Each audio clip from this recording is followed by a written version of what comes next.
وقفے کے بعد پروگرام میں دوبارہ سے خوش آمدید. ہم بات کر رہے ہیں فخر سے. فخر، گپ شپ تو ہو رہی تھی، لوگوں کی کالز بھی آ رہی تھیں. ابھی آپ نے اس وقفے کے دوران مجھے بتایا کہ آپ کے اگلے کچھ دنوں کا کیا پلان ہے.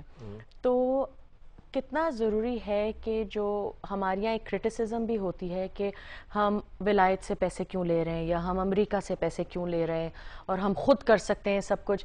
اس چیز کو تھوڑا ہم پلیز ذرا جب ہیٹی میں ہوا تھا، پوری دنیا میں ہوا تھا، پوری دنیا کانگریگیٹ ہوئی اس میں تھی. میں ایک چیز بڑی ایکسپلین کر دوں کہ میں جس طرح آپ کو بتا رہا تھا، میں ایک پروگرام کر رہا ہوں. میں فنڈ ریزنگ نہیں کر رہا، نہ میں نے زلزلے میں فنڈ ریزنگ کی تھی نہ وہ کی تھی. میں نے کہا جی یہ چیز کی ضرورت ہے، فلاں گاؤں میں ہے، پہنچا سکتے ہیں پہنچا دیجئے. پی ایف میوزیم پہ پہنچا دیجئے کراچی میں، وہاں سے ایئر فورس سے آرمی لے جائے گی. اس وقت جو میں کر رہا ہوں وہ فنڈ ریزنگ نہیں ہے، میں اب فوڈ ریزنگ کر رہا ہوں. اور لوگ مجھ سے پوچھتے ہیں کہ یہ آپ اتنی دور سے بیرون ملک سے کھانے کے لیے کیوں اوورسیز پاکستانیز کو جو ہے وہ انکریج کریں یا کہہ رہے ہیں. اس کی وجہ یہ ہے کہ ہسٹوریکلی ہمارے پاس تاریخی طور پہ یہ ڈیٹا موجود ہے کہ جب بھی رمضان آتا ہے مہنگائی ہو جاتی ہے. ٹھیک ہے، اب پچھلے کچھ اگر آپ سالوں کا دیکھ لیں تو آپ کو پتا ہے ذخیرہ اندوزی جو ہے وہ بھی ہمارے ملک کا ایک بہت بڑا حصہ ہے. اگر ہم اس وقت جو شہروں میں لوگ ہیں ان کے سینٹیمنٹ کو، ہم ان کے جذبات کو سلام کرتے ہیں کہ وہ کچھ چیز دینا چاہتے ہیں اور ان کو کہنا شروع کر دیں کہ آپ کھانے پینے کی اشیاء دیں. ٹھیک ہے، تو ان 2 کروڑ لوگوں کو جو افیکٹڈ ہیں ان کی مدد کرنے کے لیے شہروں کے لوگ اگر بازاروں میں جا کر ہزاروں ٹن جو ہے وہ خرید کے ان کو دینا شروع کر دیں گے تو جو اس ملک کے باقی 8 کروڑ یا 10 کروڑ غریب لوگ ہیں ان کے لیے قیمتیں کہاں سے کہاں چلی جائیں گی. بھئی آپ کو میں نے کہا آپ بڑی سمپل سی لاجک ہے نا. ابھی میں یہ بلکہ تھوڑی دیر پہلے میں عمران خان صاحب کے ان کی بھی وہ چل رہی ہے ایک ڈرائیور نے کہا جی میں 500 ٹرک جو وہ لے کے جاؤں گا خیبر پختونخوا. تو میں ان کو بھی ان کے میسج میں نے پاس آن کیا. میں نے کہا کہ جی یہ بڑی اچھی بات ہے لیکن 500 ٹن کا مطلب یہ ہے کہ پر ٹرک 2 ٹن آپ وزن اٹھائیں گے.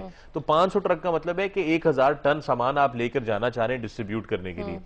1000 ٹن جب آپ پاکستان کی مارکیٹوں میں سے سامان اٹھا کے اچانک لے جا کے ڈسٹریبیوٹ کر دیں گے تو پھر جو ہمارے باقی لوگ ہیں جو کہ 6000 کی تنخواہ پہ یا 5000 کی تنخواہ پہ جو ہے انہوں نے پورا رمضان گزارنا ہے، ان کی تو بیچاروں کے ساتھ ظلم ہو جائے گا. اچھا پھر صرف رمضان کی کہانی نہیں ہے یہ تو بڑی لمبی ایک وہ ہے. تو اس لیے میں جو ہوں، میں تو خیر ایک پیسے کو ڈسکریج کرتا ہوں. میں کہتا ہوں کہ لوگوں کو کہا کریں کہ وہ خود ایکٹیولی پارٹیسپیٹ کریں. تو ہم تو اپنا فوڈ پروگرام لے کے چل رہے ہیں کہ میں نے ایک وہ لائف باکس ایک بنا دیا جو کہ یوٹیوب پہ لوگ دیکھ سکتے ہیں کہ وہ لائف باکس باہر سے بنا کے وہ بھیجنا شروع کر دیں. پی آئی اے فری میں اس کو کیری کر رہی ہے، وہ لا رہے ہیں، وہ ہم آرمی کو دیتے ہیں، وہ فوراً اس کو ڈپلوائے کر دیتے ہیں. ایک کال آپ کے لیے کافی دیر سے انتظار کر رہی ہے. عثمان صاحب ہیں کراچی سے. السلام علیکم عثمان صاحب. وعلیکم السلام.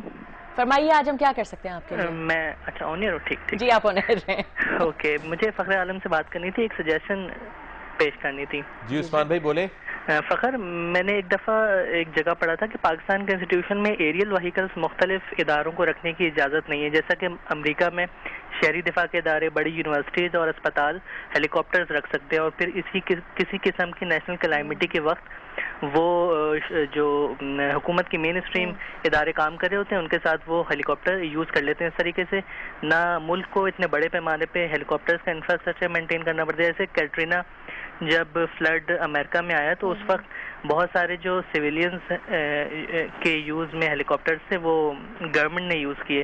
اس قسم کی جو پریویلیج ہے وہ یہاں پہ کیوں نہیں ہے؟ اور آپ ایک دفعہ میں آپ کا پروگرام دیکھا تھا مہتاب اکبر راشدی کے ساتھ، آپ بات کر رہے تھے آپ بہت کلوز کوآرڈینیشن میں پاک آرمی کے ساتھ کام کرتے ہیں. جنرل ندیم کے ساتھ ایک اور آپ جس کا آپ نے نام نہیں لیا، تو آپ کی ان کے ساتھ جو ڈسکشن ہوتی ہے اس میں کیا یہ بات کبھی ڈسکشن میں آئی کہ جو پاکستان کے بڑے ہاسپٹلز ہیں یا یونیورسٹیز ہیں جو ہیلی کاپٹر اون کرنا چاہتے ہیں ریسکیو کے لیے یا کسی بھی کام کے لیے، جو وہ نیشنل کلائمیٹی کے وقت ہم سے شیئر کر سکیں؟ Thank you. اچھا جہاں تک مجھے پتا ہے کہ میرا نہیں خیال کہ ایسی کوئی پابندی ہے اب ہیلی کاپٹرز پرائیویٹ انسٹیٹیوشنز کو رکھنے کے لیے یا جنرل ایویشن کے لیے ایسی کوئی پابندی ہے.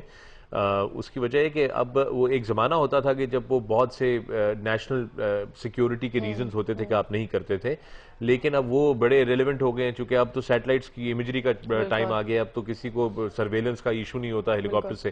تو میرا خیال ہے وہ تو چینج ہو گیا ہے. لیکن اس میں جو بردر جیسے میں بات پہلے بھی کر رہا تھا سونیا سے کہ جو مانیٹری یا فائنینشیل ایسپیکٹ ہے اس کا وہ اس قسم کا ہے کہ شاید ایک تو ہر کوئی اس کو افورڈ نہیں کر سکتا اور اس کے لیے حکومت کے پاس بھی میرا خیال ہے لمیٹڈ جو ہے وہ فنڈز ہیں. حالانکہ مجھے ایک چیز کا دکھ ضرور ہے کہ جو بھی دورہ کرنا ہوتا ہے کسی چیف منسٹر نے یا وزیر اعظم نے یا صدر مملکت نے تو ان کو تو زبردست قسم کے وہ AW109 فرینچ ہیلی کاپٹرز ہیں، بالکل برانڈ نیو جو ہیں وہ استعمال کرتے ہیں، جو کہ بہت مہنگے مجھے بہت برا لگ رہا ہے، لیکن ایک وقفہ لیں گے، وقفے کے بعد گفتگو جاری رہے گی۔